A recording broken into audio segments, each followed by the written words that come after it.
হাদিসে আছে নামাজে যে দাঁড়ায় তো নামাজি ব্যক্তির সামনে দিয়ে যাওয়ার অনুমতি আসেনি। কথা বলে না ছেলেরা, ভাই তোমরা এটা জানো নি? নামাজি ব্যক্তির সামনে দিয়ে যাওয়ার কি নাই, এটা সবাই জানে। এই কথাইটা একেবারে পরিষ্কার, আমার নিজ চোখে এই হাদিস পড়ছি, মিশকাতে এই হাদিস আছে। আল্লাহ নবী সাল্লাল্লাহু আলাইহি সাল্লাম বলছেন, তোমাদের নামাজের মানে কমপক্ষে নামাজের সেজদা আমি যেটুকু দেব, আমার এই সেজদা বরাবর এটুকু জায়গার এই সামনে দিয়া কেউ যেন অতিক্রম না করে। নবীজি বলছেন তুমি তাকে হাত দিয়ে প্রতিহত করো। তো এই শব্দটা বলতে গিয়ে প্রয়োজনে তুমি তার সাথে যুদ্ধ করো, যুদ্ধ অর্থাৎ শক্তভাবে হাত কি করো, এমনভাবে ধরে রাখবা যে প্রয়োজনে যেন যুদ্ধ করতেছে, যে সে যেন কি না হইতে পারে, এখান দিয়ে পার হইতে কোনোভাবে না পারে। বিষয়টা এইভাবে বলার পর আল্লাহ নবী সাল্লাল্লাহু আলাইহি সাল্লাম বললেন, কেননা এই যে অতিক্রম করে ফেললে, যে লোকটা অতিক্রম করে, ফা ইন্নামা হুয়া শাইতানুন, এই শব্দটা হল রাসূলুল্লাহ সাল্লাল্লাহু আলাইহি সাল্লাম বললেন, কেননা এ হচ্ছে শয়তান। তাহলে যে নামাজি ব্যক্তির সামনে দিয়ে পার হয়ে যাইতেছে তারে নবী যদি বলে শয়তান, তো যে আরেকটা যুবককে উলঙ্গ ছবি দেখায়, নর্তকী দেখায়, জিনার ব্যভিচারের আড্ডায় নিয়ে যায়, হারাম খেলাধুলায় নিয়ে যায়, এটা কত নম্বর শয়তান? এটা শায়াতিন আল জিন, শায়াতিন আল ইনস ওয়াল জিন, এটা মানুষ শয়তান, ওইটা জিন শয়তান। ইবলিস হলো জিন শয়তান, আর এটা হলো কি শয়তান? আল্লাহ আমাদেরকে হেফাজত করেন। অতএব কষ্ট হইল গরমের মধ্যে, আপনারা মনোযোগ দিয়ে বসছেন, এই জন্য বললাম আমগো ফিকির এটা। তোমরা যুবক, আমি ফিরাইতে চাই, আমার এটা স্বপ্ন, সারা জিন্দেগির স্বপ্ন, মুসলমানের সন্তান আল্লাহর দিকে ফিরবে যতভাবে পারি চেষ্টা করিয়ে।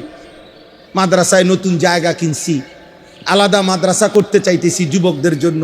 কয়দিন পর পর স্কুল কলেজের ছেলে করে পড়াই। এই 13 তারিখ আলহামদুলিল্লাহ, গত 13 তারিখ প্রায় 250 স্কুল কলেজের যুবক আমাদের মাদ্রাসায় সকাল 8টা থেকে রাত 9টা পর্যন্ত আমরা দিন শিখাইছি।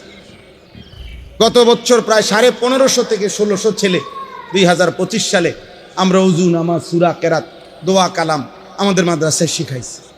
আগামী রবিবার আলহামদুলিল্লাহ প্রথমবারের মতো হাটহাজারী, চট্টগ্রাম হাটহাজারী মাদ্রাসার পাশে হাটহাজারী হুজুর রহমতুল্লাহ আলাইহি, শেখুল ইসলাম আল্লামা আহমদ শফি রহমতুল্লাহ আলাইহি খাস খাদেম ছিল, শফি ভাই, শফি বদ্দা কয়দারে, ওনার মাদ্রাসায় আমাদের এই রবিবারে জোহর থেকে আসা পর্যন্ত কিশোর যুব এই তারবিয়তি কোর্স স্কুল কলেজের ছেলেদের জন্য।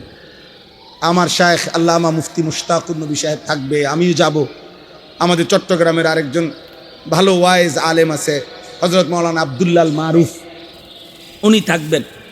নওজোয়ান ছেলেদের জন্য সারা দেশে আমরা করতে চাচ্ছি, কখনো একদিন, কোথাও 3 দিন, যেখানে যেটুক সময় হয়। ধীরে ধীরে প্রস্তুতি নিতেছি, ছোট একটা বই সিলেবাস বানাইছি, জীবন যেন সাজে সুন্নার ধাঁচে। এই বইটার নাম ছোট্ট। ফজর ক্যাম্পেইনের কাজ করি, সারা বাংলাদেশে চেষ্টা করি মুসলমানের কিশোর যুবক ছেলে ব্যাপকভাবে ফজরের নামাজের মুসল্লি হবে। প্রিয় ভাই, মনে রাখো, ফজরের মুসল্লি বাড়লে মাহাদির সৈনিক বাড়বে, ফজরের মুসল্লি বাড়লে ইমানের বিজয় কাছাকাছি হবে। আমার কাছে আরবি কিতাব আছে, আল বদরু ফিল হাসসে আলা সালাতিল ফজর। এই কিতাবের মধ্যে স্পষ্ট আছে যে ইহুদিদের বক্তব্য, এটা পরিষ্কার, ইহুদিদের, মুসলমানদের ওই কাফেলার হাতে ইহুদিদের চূড়ান্ত পতন হবে, যেই কাফেলা জুমা এবং ফজর বরাবর হবে।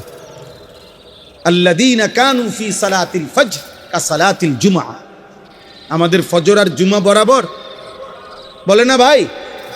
আমাদের ফজরের মুসল্লি আর জুমার মুসল্লি বরাবর, অর্ধেক অর্ধেক, মানে জুম্মায় যতজন হয় তার অর্ধেক ফজরে হয়, 3 ভাগের 1 ভাগ, 10 ভাগের 1 ভাগ। এই গত শনিবারে আমি আমার শায়েখ আল্লামা মুফতি মুশতাকুর নবী কাসিমি, আমরা 2 জন এক জায়গায় মাহফিলে গেছি, রাত্রেবেলা সারা রাত লাগাইয়া ফজরের ওয়াক্তে একই মসজিদে, একটা রাস্তার পাশের মসজিদে আমি এবং আমার শায়েখ হযরত আমরা গাড়ি থামাইছি, ফজরের সময় আমার গাড়িতে 3 জন, ওনার গাড়িতে 3 জন, হজরতের গাড়িতে 6 জন মানুষ আমরা নামছি।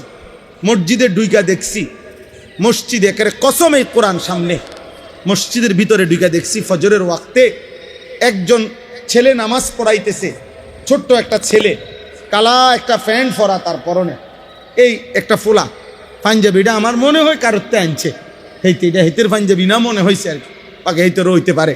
তো আর পিছনে একটা ছেলে, এই কসম আল্লাহ, শুধু এই 2টা মানুষ ছাড়া পুরা মসজিদ আর একটা লোক না। নামাজের পরে জিগাইছি ছেলেটারে, পুরা হালাত শুনছি যে 3 গ্রাম না 3 মৌজার মসজিদ, এটা জামে মসজিদ। 1 মৌজা মানে হলো কয়েকটা গ্রাম মিল্লা, আগের দিনের মৌজা কইতো না। তো যেই মসজিদ যদি একেবারে 3 গ্রামেরও ধরেন না, 1 গ্রামেরও ধরেন না, আরে 20টা বাড়ির ধরেন না, 10 বাড়ির মুসল্লি ধরেন না মসজিদে। তো 2 জন মসজিদে, বাচ্চা বাচ্চা ছেলে 2 জন, বুড়ারা কই, মাঝ বয়সীরা কই, বাকি মুসলমানরা কোথায়? তো যে জাতির ফজরের মুসল্লি হয় 2 জন, সে জাতির অধপতন ঠেকাবে কে? আমাদের আযাব আসবে না তো কার উপরে আযাব আসবে? বুঝেন নাই? এখনো যে আমরা টিকে আছি, এটাই তো শুকর।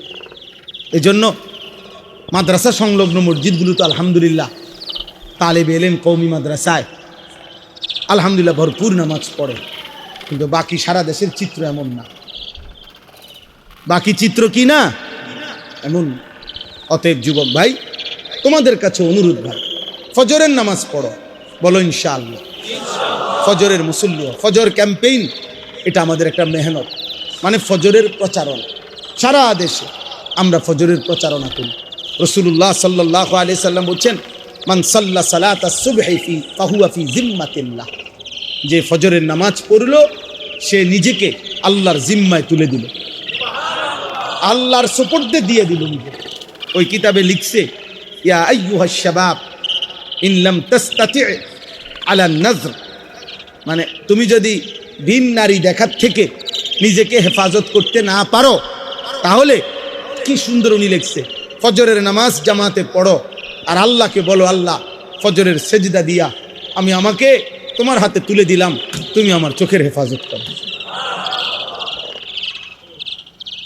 এরপর উনি লিখছেন, হে হে ইমানদার, যদি তোমার রিজিকের পেরেশানিতে থাকো, ফজরের নামাজ পড়ো, ফজরের সেজদা দিয়ে আল্লাহকে বলো, আল্লাহ আমাকে আপনার হাতে তুলে দিলাম, আপনি আমার রিজিকের ব্যবস্থা করে দেন।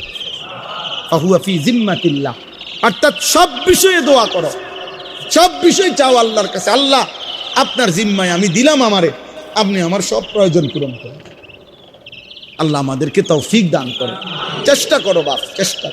আহা, নবী সাল্লাল্লাহু আলাইহি সাল্লাম হাসরের ময়দানে জিজ্ঞেস করবে, উম্মত 365 দিনে কোনো দিন ফজরের ওয়াক্তে মুয়াজ্জিন তোমারে 1 বছরে একদিনও উঠাইতে পারলো না, বেঈমান রেফারি তোমারে 4টা বাজে ঘুমের থেকে উঠাই দিতে পারলো ফুটবল খেলার জন্য। হাই উম্মত, আজ কার কাছে আসছো সুপারিশের জন্য? হাসরের ময়দানে নবী বলবে, মনে রাখো, নবী জিজ্ঞেস করবে সুপারিশের জন্য। চারিপাশের মসজিদের মুয়াজ্জিন গত 365 দিনে কোনো দিন তোমারে ফজরের জন্য আসসালাতু খায়রুম মিনান নাওম বলে উঠাইতে পারলো না, আর ওই মুশরিক বেঈমান রেফারি তোমারে ঘুমাইতে দিল না, তোমারে কেমনে উঠাই দিল? আজ সুপারিশ কেন আসছো আমার কাছে চাইতে? সেদিন কোনো জবাব দেওয়া যাবে? আল্লাহ আমাদেরকে হেফাজত করেন।